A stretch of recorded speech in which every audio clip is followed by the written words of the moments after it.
When they graduate from here, what are you seeing as they approach the rest of life? As they approach the rest of life, they are as prepared, I think, as we could prepare them to go out and be successful in life. They already know what trials and tribulations are. They already have experience with that. They know about that. And so, under the points of the fish philosophy, we are able to teach them lessons in how to overcome those situations and still be successful. I'll just give you an example. We do a fish activity twice a month. We'll do a fish activity as a school.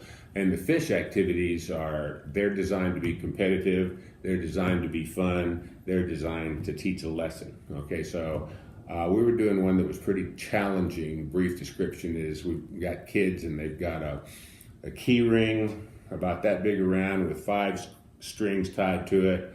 It fits over a plastic Coke bottle. There's a tennis ball sitting on top of that. And basically with those strings, they got to pick that tennis ball up, walk it across the cafeteria and set it down on another Coke bottle. Well, and we were in groups, and one group couldn't do it, and they quit, and they were getting frustrated with the experience, and of course that's not something that we wanted to see, but that's something that people do every day. And so we always debrief. We debrief by groups after we do these activities. So I went to the classroom where that group was meeting, and basically the message was, guys, tell me where quitting falls under the fish philosophy.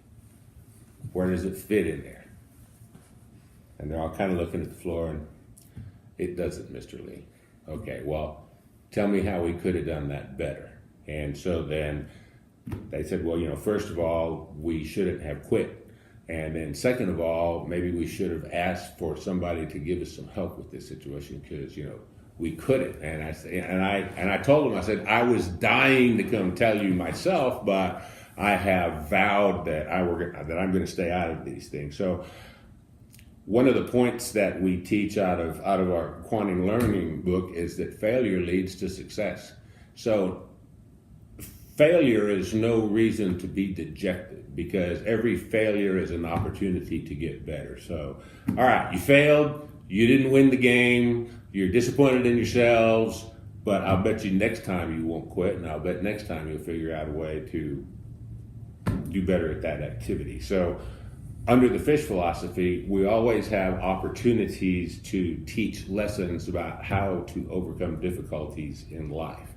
And a lot of the difficulties that we see in school, when a kid's having difficulty in school, it's because he's having difficulty at home. And then we take that opportunity to sit down with the kid and visit with the kid about those home difficulties and what can be done about them. Now, as we're actually dealing with the kid, we use Glasser's choice theory, and we approach them with that psychological theory. And that theory and that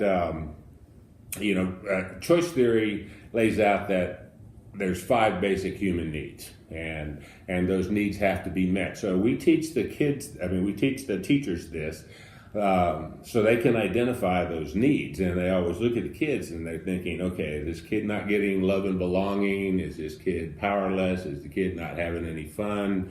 Is the kid not surviving? Just basic survival, shelter, food, and clothing. That's the trouble for a lot of our kids. Well, anyway, we sit down with the kid and we take them through a questioning process. What is it that you want? What are you doing to get what you want? How's that working for you? Could you maybe have a better approach to that or a better plan? And we always take them through that and make them think about what it is they're doing and how they can correct that and get better. So we're teaching them life skills as we're going, and we tell them, and it's about time for us to deliver the message now. Okay, we're teaching you the fish philosophy. We practice choice theory on you. Okay, so that's going to make you successful in high school. Does it end here? Can you take the fish philosophy out into life with you? Can you make it work for you there? Can the fish philosophy make you successful if you will adhere to it in your life after high school? Well, of course, yes, it can. And every day out there, okay, now the boat's going to shrink. Now there's not 120 in this boat anymore. It's just you. It's just you and one paddle. So what are you going to do? Are you going to row the boat, or are you going to let yourself go adrift? They're simple lessons, but we transition them into their life after graduation from high school.